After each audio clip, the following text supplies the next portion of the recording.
Last time we were together, we were talking about Christ warning about the Sadducees and the Pharisees and really calling them out for their hypocrisy, their lies, their deception, and he just continues on.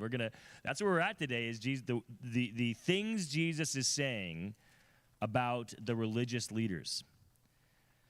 A lot of people grew up being taught that the worst thing you could do is to call out a spiritual leader.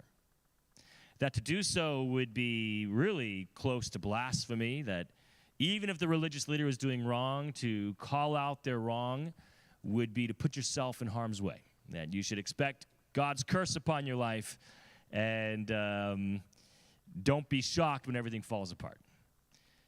I've known people, I am related to people who have come from that type of thinking, who still struggle with that idea of confronting a spiritual leader on their sin, on their bad choices. I love being a Baptist. I'm a Baptist for good reason. I believe that the doctrine, the theology of a Baptist is in line with Scripture for the most part. As far as theology, yes. Philosophy, it wavers back and forth depending on the Baptist you're talking to. But for the most part, I appreciate the theology and the philosophy of a Baptist. But I got to tell you, one thing we do not have right is the elevation of our spiritual leaders.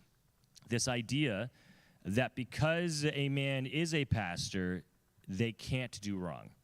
Or if they have done wrong, there's a good reason for it. We have to accept it. And even if there's not a good reason, we have no right to say so. This belief system that a leader in the church or the wife of a leader in the church is someone that is slightly above humanity. The belief, the philosophy, the application of the fact, well, at least claimed by many leaders, that you cannot mess with God's man. What a shame that we would elevate our leaders to that point, that we would believe that because they are serving God's church, they are better than everyone else. That's not how it works. The Bible, Jesus Christ actually tells us that if you want to be great, then be less. If you want to be first, then be last. If you want to serve, then do so humbly, not pridefully. Don't control, don't lord over the people, but love them like Christ loves them.